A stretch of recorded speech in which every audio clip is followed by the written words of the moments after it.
Olá, sejam bem-vindos! Hoje vamos mergulhar numa ideia que até parece a saída de um filme, a ligação absolutamente surpreendente entre a genética mais moderna e conceitos espirituais que têm milhares de anos. E para começar, vamos diretos ao assunto com uma pergunta que dá que pensar. Parem um segundo para refletir nisto. Será mesmo possível que as experiências, os medos, os traumas dos nossos bisavós estejam de alguma forma escritos na nossa biologia, a ponto de influenciarem quem somos hoje? Pois bem, é exatamente esta a questão que vamos explorar. Para começar a encontrar uma resposta, temos de espreitar um campo da biologia moderna que é simplesmente fascinante. A palavra-chave aqui é epigenética. De uma forma muito simples, a epigenética vem mostrar-nos que os nossos genes não são um destino fechado a 7 chaves. Pelo contrário, fatores como a nossa alimentação, o stress que sentimos, as nossas emoções, tudo isto pode funcionar como uma espécie de interruptor que vai ligando e desligando certos genes.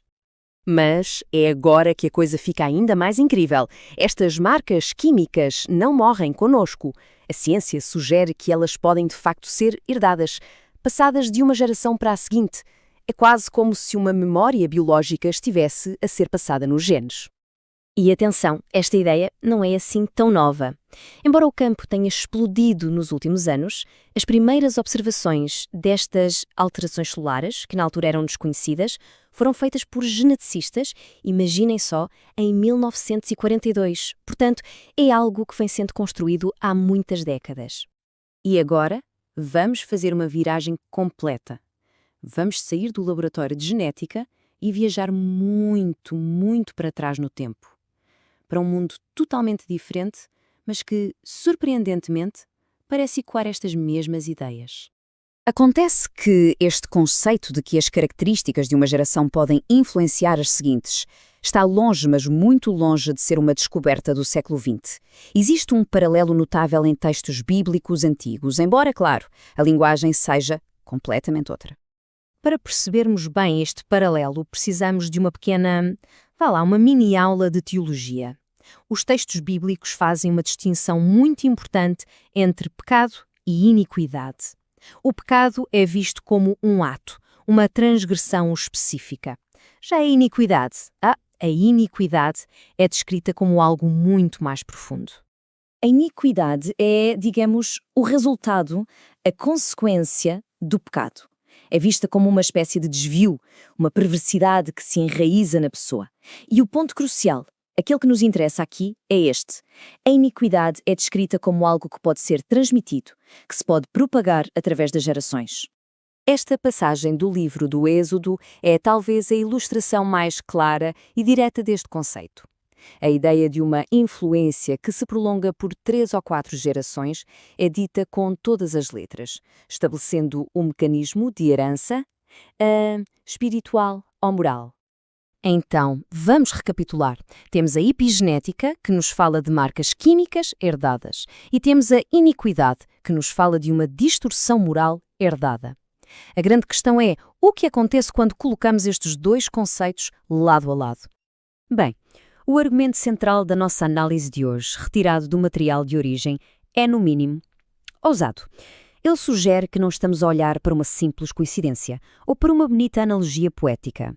A proposta é que a epigenética e a iniquidade podem ser, na verdade, duas linguagens diferentes para descrever a mesma exata realidade biológica e espiritual.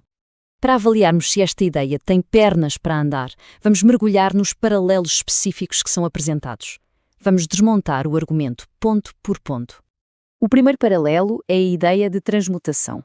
A ciência hoje mostra-nos que experiências que não são físicas, como pensamentos e emoções, geram reações químicas no nosso corpo que podem literalmente deixar uma marca física, um marcador epigenético, no nosso ADN.